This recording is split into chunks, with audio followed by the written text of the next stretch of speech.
South India's #1 travel brand. You know you are special when you're with GT Holidays. Hello and welcome to Galatta Plus. In this video review episode, we're going to be talking about Karthik Subbaraj's Retro starring Suriya. The film is technically brilliant and emotionally distant. The story is about a man who decides to give up violence, and this takes him on a journey where he discovers that he is the savior of an oppressed people. There are several brilliant moments, but the film doesn't touch the heart.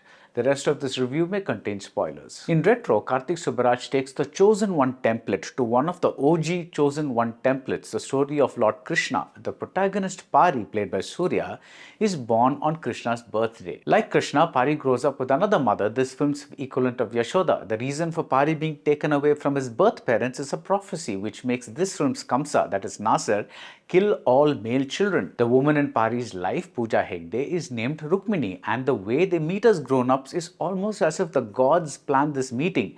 In another film, we'd call this pure coincidence. And like Krishna came to this world hearing the cries of the oppressed, Pari's destiny is tied with the exploited Tamil population of an island around India. It is the Andamans here, but knowing the director, it's probably a stand-in for Sri Lanka. But other directors like Mani Ratnam have played around with epics, but those films were modern-day retellings with a what-if element that questioned the inherent morality of good and evil. But Karthik Subbaraj's film looks and feels like he took a week-long drug binge and shaped those hallucinations into a screenplay.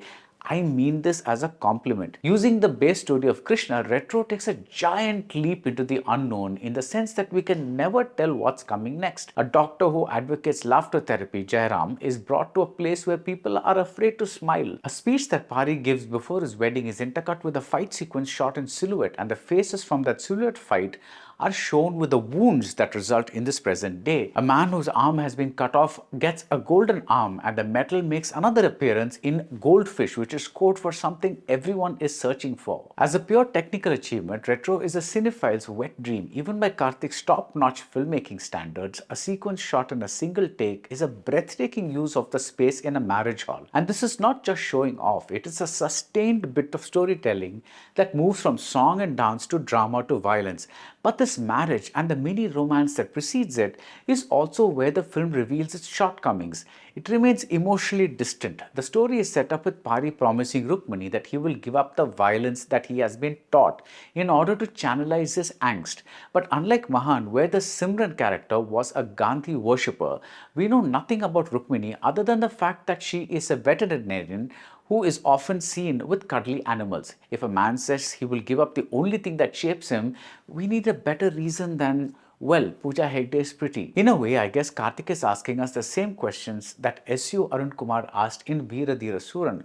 Why do we audiences have to know everything about the past? Isn't it enough that we assume that this is how it is and catch on to the now of the story? But when the very basis of Pari's decision and the film's start point is the love between Pari and Rukmini, I guess some of us want more than just generic interactions between these two people.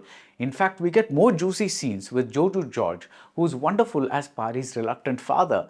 And that's because Retro is far more specific in the gangster portions, which are fun for a while. And Suriya, as always, is terrific in the inward-looking stretches like the ones that involve his smile. There is an acting showcase moment in front of a mirror, and I can't imagine many other actors pulling this off with such emotional truth. But once Suriya and the film land on the island, Retro turns into an action spectacle, with Pari turning into a one-man army. The pop culture winks, like the use of Daddy Daddy from Mauna Gidangal or Rajnikant's look from Johnny. These don't help to cover the fact that we are in a very basic hero versus villain story. There are reminders of Spartacus and Mad Max and Django Unchained. There are amazing thoughts like in the scene with bazookas. Seriously, only Karthik could have thought this up. But the second half is led down by a villain who runs a cult that bets on murderous gladiator-like sports. These parts are interesting in concept, but they move the movie into an absurdist zone, and I don't know if that was the intention. Also, now that Karthik is in the messagey phase of his career, the plight of the oppressed might have come through better with less stylization and had these portions been less abstract and more straightforward. In the end, I was torn between admiring the film as a technical achievement and being unable to connect with it emotionally.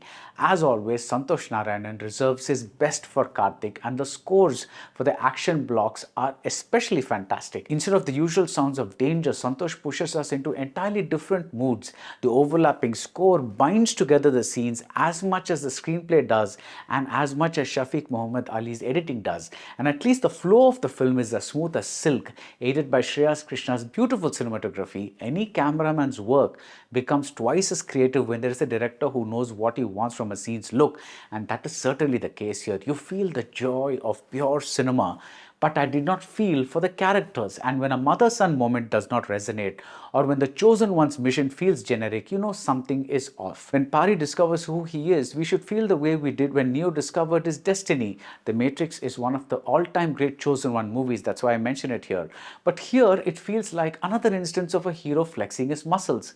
I love the idea of everyone's dharma being different.